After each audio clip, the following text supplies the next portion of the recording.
A minha convidada de hoje é uma mulher trans, negra, nordestina e mestre em estudos africanos e da diáspora africana pela Universidade do Texas, em Austin, nos Estados Unidos, onde atualmente é doutoranda. Eu tenho a honra de receber a transfeminista Dora Santana. Dora, prazer imenso de receber aqui. Prazer é meu, obrigada. Muito obrigado por ter vindo.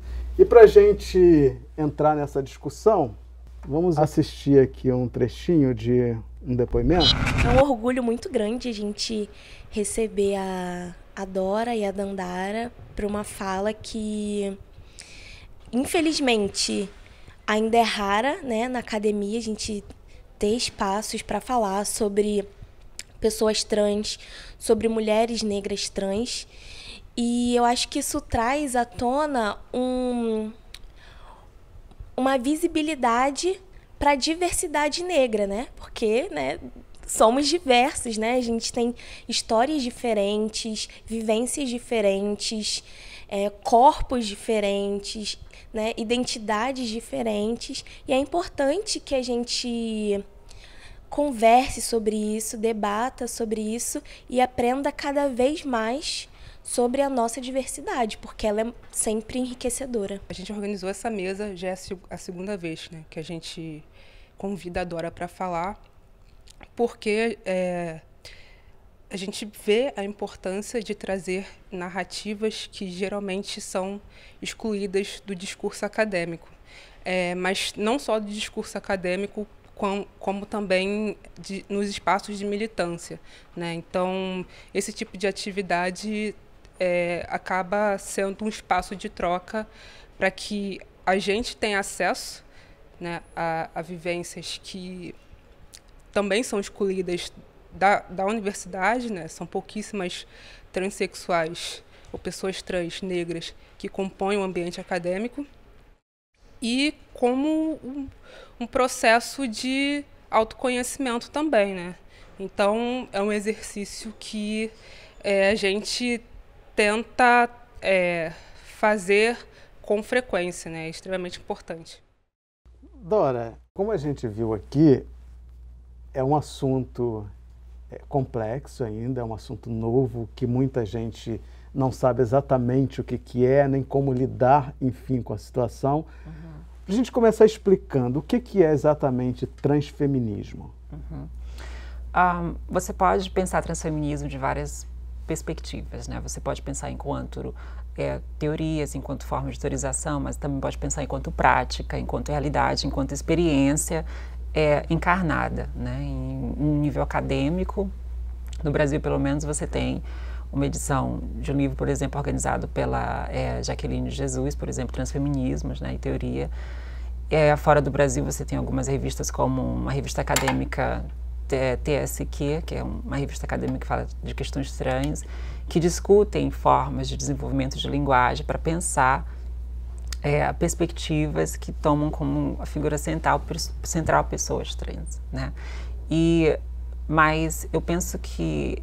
E aí fala dessa questão de reconhecimento da humanidade, da nossa humanidade, do garantia de direitos, de como essa experiência perpassa também em como o gênero, as formas não normativas, né, de gênero. O reconhecimento também do gênero do qual a pessoa se reconhece. Isso. É isso também? Também. Até quando a gente fala de feminismo, tem todo um histórico, por exemplo, de mulheres que teorizam, né, sobre, por exemplo, mulheridade, né? E a referência, geralmente, é uma referência de mulheridade que não está associada a mulheres trans, ou travestis, ou transexuais, ou trans, né? De maneira geral, vem de uma perspectiva cis, né? E aí a gente tem trabalhos como também da transfeminista Viviane Vergueiro, que fala sobre cisgeneridade como um ponto de referência para tudo, geralmente. Então, quando a gente fala de pessoas trans, é um caminho que geralmente a gente está sempre em diálogo com outras possibilidades, perspectivas que falam sobre gênero, que falam sobre essa questão de reconhecimento de humanidade, mas aí a gente pensa das complexidades. É o mesmo processo que acontecia com as mulheres negras, né? Que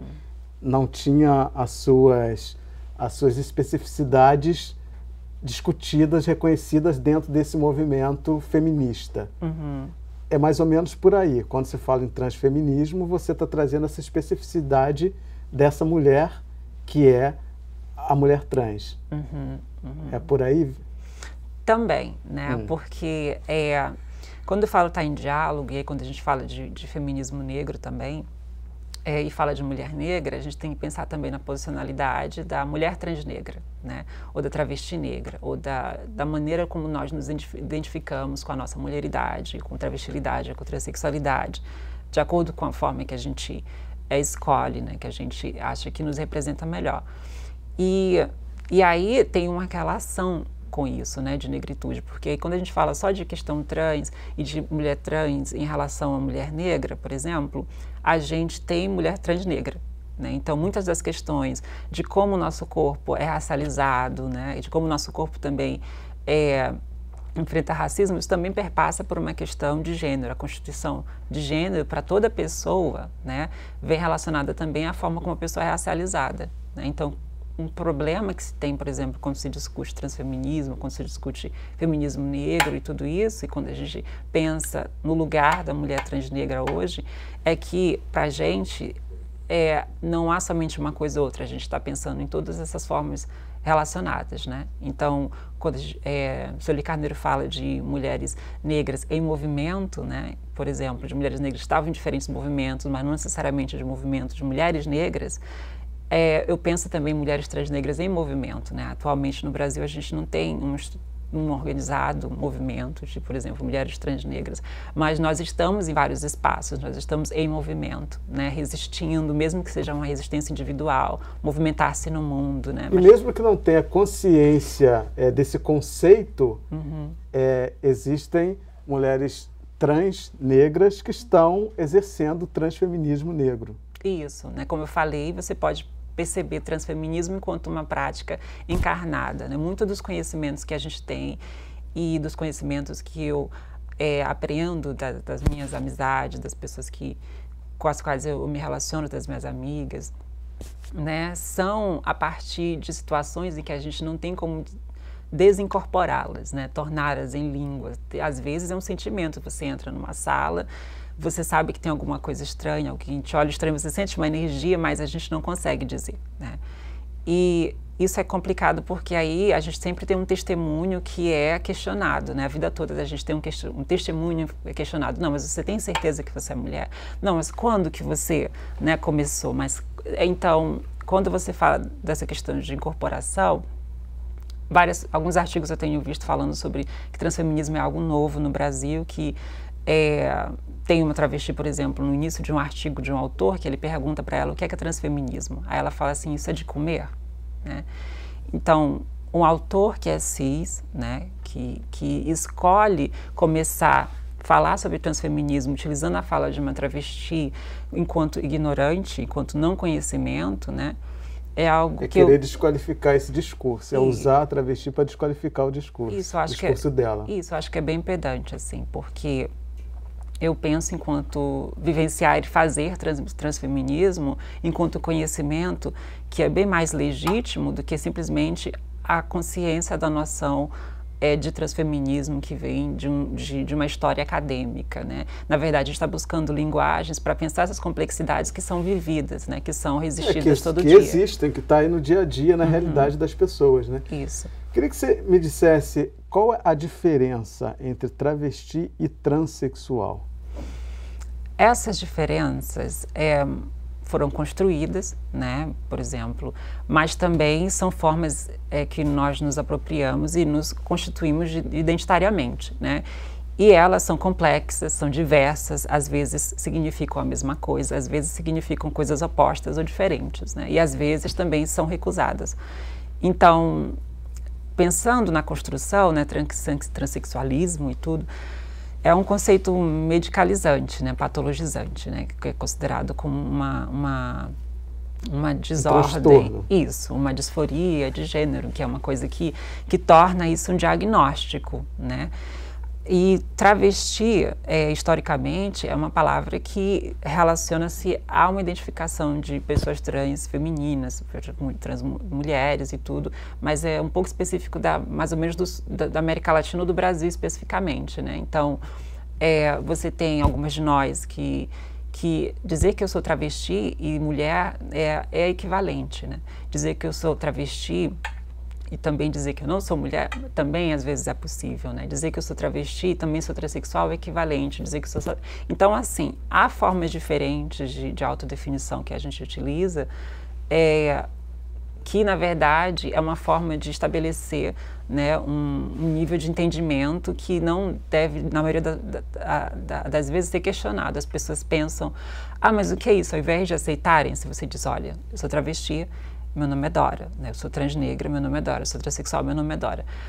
Quando você fala, eu sou tal pessoa, né? Eu sou homem negro, tal, ou eu sou mulher negra, as pessoas não perguntam, mas você é homem como, sabe? Mas tem sempre esse questionamento em relação à forma de nossa autoidentificação. E para pessoas diversas, isso pode ser uma afirmação política, pode ser uma afirmação de como você se vê e tudo isso.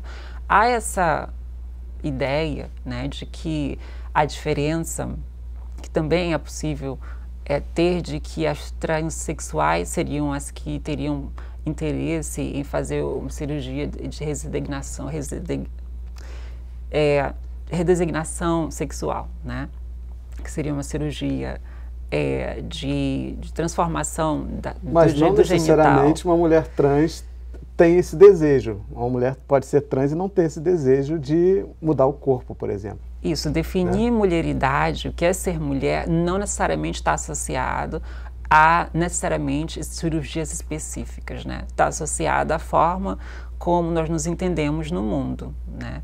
Mas assim, a gente vive em um mundo que quer o tempo todo questionar a nossa presença, né? Negar a nossa presença, e mesmo nos espaços, por exemplo, de Estado, em que a gente luta por direitos e faz algumas pressões, como por exemplo de reconhecimento, de mudança legal de nome, ainda há uma pressão para um certo tipo de história, né? Para que eu mude seu nome, você tem que me dizer que você era garota, desde criança você nasceu, cabeça de menina, nunca mudou, foi assim. Há uma certa, né, história que se quer dizer. Pessoas decidindo por você, né? Decidindo o que você pode ser e te avaliando. Pessoas que não sente que você sente, que não é dona do seu corpo. Sim. E se colocando na condição de dona do corpo do outro. Sim, né? Sim.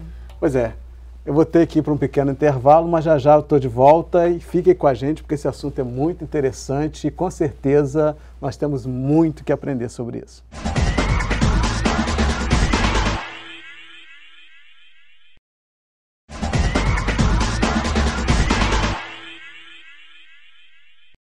Estamos de volta, hoje conversando sobre transfeminismo negro com a mestre e doutoranda Dora Santana. Dora, vamos ver mais um vídeo, né? Tá certo. A Dora fala sobre amor e eu acho importante a gente destacar esse sentimento, que é algo que nós, pessoas negras, temos tanta dificuldade de nos envolvermos, nos jogarmos, nos entregarmos para esse sentimento por conta das violências que a gente sofre na nossa vida, né? E aí quando a gente reforça que é só no amor, nos aquilombando, nos aproximando, nos fortalecendo nessas relações entre pessoas negras que a gente vai conseguir superar esses estados, né? Isso vindo de uma mulher trans, negra, me dá esperança de que a gente não só passe pela universidade ou ocupe ela, né? Mas que a gente se utilize dela para se fortalecer cada vez mais e transformar, né? Se movimentar. Acho que é muito isso de fortalecimento, empoderamento, e a Dora e a Dandara são pessoas muito importantes para a gente porque trazem essa mensagem e fortalecem a nossa luta. Vamos falar nesse bloco de amor. Você, uma mulher trans, negra, nordestina, filha de empregada doméstica, a gente vive num país racista, num país onde a expectativa de vida de uma pessoa trans é de 30 anos de idade, né, enquanto da pessoa cis é de 72, 70 e poucos anos. E num país onde as pessoas trans são expulsas de casa, são expulsas da escola, que o mercado de trabalho não absorve, que a única opção que a grande maioria tem é a prostituição. E você, contrariando tudo isso, é mestre e doutoranda numa universidade americana. Qual é a sua história? Como que você mudou tudo isso? Eu costumo dizer que eu estou viva não por respeito, mas por pessoas que me amaram e que me amam, né? Pessoas que insistiram para que eu estivesse viva, para que eu escolhesse estar viva todo dia, né? E eu não falo da questão de escolha, porque eu posso estar viva se eu quiser ou se eu não quiser, porque eu não tenho escolha, porque a morte, para várias de nós, em instâncias diferentes, é sempre um fantasma, né? Para algumas de nós é uma morte de conhecimento, epistemicídio, para algumas de nós é a morte que vem por violência policial, por brutalidade, se você está trabalhando na rua e à noite, né? Então, ela vem de maneira diferente. E eu não adquiri a proteção e suporte de pessoas por respeito, né? A gente fala muito sobre respeito hoje, que é uma coisa básica, mas a gente precisa que as pessoas nos acolham, né? Tem um senso de cuidado com a gente, né? De que saiba que a gente fala muito em morte, mas que isso não é só um número, isso é uma perda, né? Uma perda de uma vida, uma perda de uma amiga, é uma perda de uma possibilidade incrível você tinha de potencial em alguém, assim.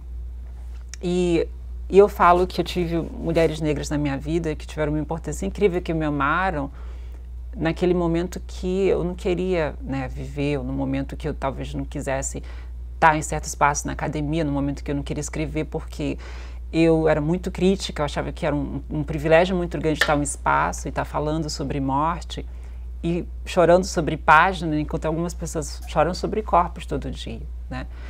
E aí eu tive a minha orientadora, por exemplo, que é mulher negra, e dizia assim, olha, a gente precisa da sua voz aqui, né? E eu penso espaço como esse como uma forma de ecoar vozes de várias outras que eu amo, mas que eu não vou poder encontrar, mas as vozes também de outras que eu amo e que eu trago comigo, né? Eu não venho nunca sozinha nos espaços, né? Eu venho acompanhada de outras, de amigas que se passaram, de outras que eu não conheci, de ancestrais, né? A relação com a minha mãe, que é essa doméstica, né? Que não foi alfabetizada, que veio do interior, mas ela sabia que educação tinha um poder transformador, né? É um processo de amor em construção. A gente constrói de maneiras diferentes esse amor. Minha mãe agora constrói esse amor como a filha, né? Que para ela é um processo também, às vezes, de mudar de pronome, dizer, olha, mãe, é uma coisa importante que você preste atenção no ele, não ela, né? Na forma que a gente se olha, e quando a gente muda ela, ficando um pouco mais velha e mudando, né? Ou mudando o meu corpo, a gente transiciona de várias maneiras na nossa vida, né? Mas também, as minhas amigas que às vezes ligam para saber se eu também cheguei em casa viva, né? Porque chegar viva é uma coisa muito importante. Para nós não é uma coisa que já é dada, né? Tendo transfobia, tendo pessoas que possam te agredir de maneira aleatória, né? Como o Jô falou, aquilombar-se, né? Que para mim é uma forma de buscar formas de organização, mas também de relações afetivas, de cuidado, de reconhecimento da nossa humanidade, né? Que vem com amor enquanto um trabalho também, né? De insistência, né, de quando você não está bem e às vezes não quer falar, de insistência de quando a gente precisa de tempo, porque às vezes a gente está em dor e aí a gente também, né, fere outra pessoa, enquanto algo essencial para que a gente construa relações e conexões e também possibilidades transformadoras, né? Então eu sempre penso nisso enquanto um ponto essencial. O amor romântico também, né? Muito difícil para uma travesti, para uma transexual, para uma mulher trans, ter um companheiro ou uma companheira, né? Porque você tem mulheres trans que são também lésbicas, que gostam, né? São bis também, né? Pois é, isso é um assunto também que é bom a gente dizer, que as pessoas confundem identidade de gênero com orientação sexual, e são coisas distintas, né? Uma pessoa trans, por exemplo, uma mulher trans, ela pode ser uma mulher trans heterossexual, pode ser uma mulher trans homossexual, bi, enfim. Queria que você falasse um pouquinho sobre isso, para a gente entender melhor como que funciona isso. Mas é isso, assim, a gente sempre vai ter formas de se autodefinir que são de acordo com aquela maneira que a gente se constrói, né? Ser trans tem muito a ver com a rejeição ou não aceitação de algo que foi imposto, né? Que foi um sexo, que que foi um gênero, né? Aí essa rejeição e essa não identificação não tem uma história apenas, né? Ela tem várias histórias e várias manifestações e várias formas de nos autodenominarmos. Por isso a gente tem pessoas não binárias, a gente tem pessoas queer, gênero fluido, mulheres trans, transexuais, homens trans, transmasculinos, transfemininos. Então, tem várias formas que estão relacionadas a uma questão, sim, de gênero, da forma de nos identificarmos e estarmos no mundo. Quem nós amamos, né, com quem nos relacionamos afetivamente, não apenas temos sexo, transamos e tudo, que é também importante, né, são outros aspectos, né? Isso também não é estável. Para muitas de nós para algumas de nós a gente diz, não, eu gosto de tal pessoa, eu gosto desse gênero. Para outras não, para outras é mais fluido, né? Como para outra qualquer pessoa. Então, ou seja, essa diversidade sexual é uma diversidade humana, independente de ser trans ou cis. Isso. Né? As pessoas são diversas. Na verdade, a gente tem todo um contexto social que faz com que as pessoas assumam uma postura ou outra, né? Essa ideia do binário, né? Ou você é hétero, ou você é homo, ou você é mulher, ou você é homem, né? Agora, na verdade, isso não corresponde com a realidade humana. Eu acho que é por aí, né? Essa diversidade é natural, faz parte da natureza humana. Isso. É humana, é natural, mas só algumas pessoas são mortas por isso, né? Só algumas pessoas têm a sua diversidade, né? A sua diferença questionada, negada, né? Encarada enquanto ameaça, né? Encarada enquanto mentira, né? Então, em alguns momentos tem essa coisa de passabilidade, que é quando as pessoas te percebem enquanto cis e não enquanto trans, né? Porque se eu sou percebida enquanto cis e porque eu escolhi, talvez por alguma razão, não dizer, sou trans, né, e tudo, que é o privilégio também. Tem muitas meninas que às vezes que não tem essa possibilidade de dizer, eu posso dizer ou não, mas enfim. Se isso acontecer, aí geralmente, se eu estou interessado no relacionamento, alguma coisa, o homem vai, às vezes, a pessoa pode ter uma reação violenta, né? Eu soube de casos de homens que disseram que foi de legítima defesa ter matado uma menina, porque ele foi enganado, né? Ela estava mentindo, então ele entrou em pânico, então é justificável que ele tenha matado, porque afinal ele partiu de uma mentira, né? Então a gente sempre, aquela coisa da negação, de que o nosso ser é sempre uma elaboração para que engane alguém, que a gente está se passando por mulher, passando por alguma coisa, quando na verdade nós estamos sendo. Falta o entendimento que ser mulher, o que determina o que é ser mulher ou homem, não é a genitália. Isso. É isso, né? Também, não é só essa questão, não, tem muito mais, né, do que isso, né? Essa questão de genitália é uma coisa tão que a gente sempre volta porque as pessoas se sentem muito intituladas em fazer isso, né?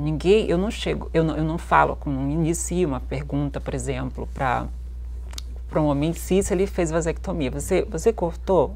Porque seria um espanto, mas as pessoas acham que é bem natural você iniciar uma conversa falando sobre a questão do nosso corpo, né? De genitália e tudo isso. Mas é uma coisa muito íntima. Isso, né? Mas o que eu estou interessada em pensar também, chamar a atenção, é de como isso é letal, assim, de como um imaginário, né, de mentira, de ameaça, de demonização também, né, porque fala que é coisa do demônio, de não existência implica em uma situação totalmente abjeta na sociedade, e não ter onde morar, e não ter onde estudar, e não ter amor, e não ter família, e não ter vida finalmente, né? Então, há todas essas coisas para várias pessoas, mas apenas muitas de nós têm como consequência ou como fantasma constante de morte, né, de tudo isso. Então eu estou muito interessada em como que a gente se cuida, como é que a gente faz para a gente não se quebrar por dentro, né?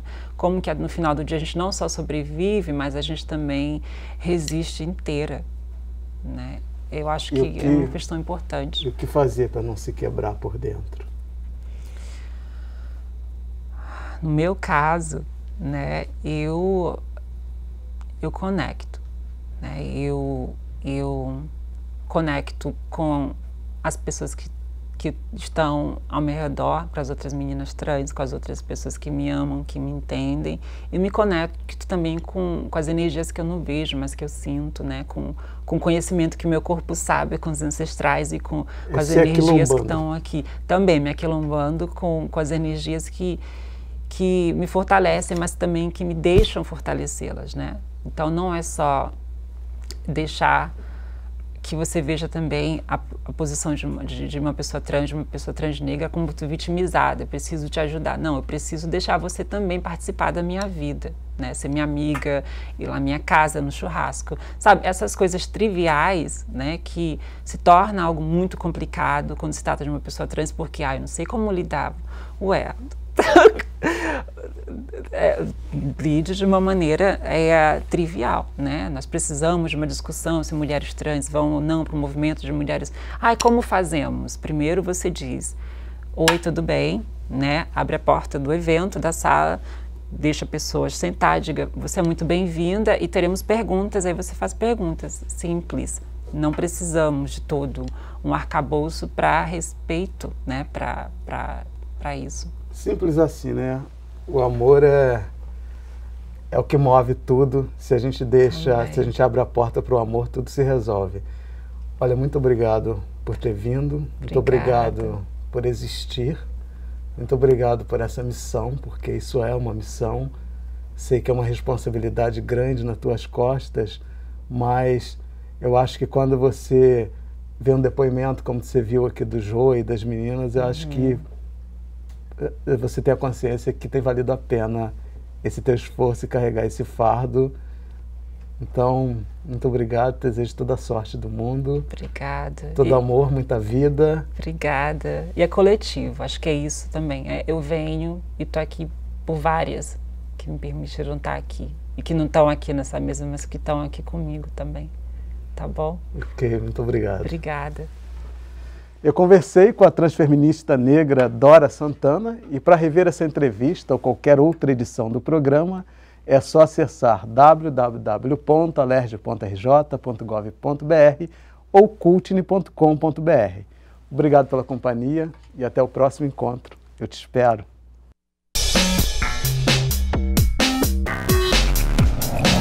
No acervo Cultine, nós também buscamos informações, sobretudo de pessoas que contribuíram, colaboraram para contar a nossa história de pelo menos umas 3 décadas anteriores, né?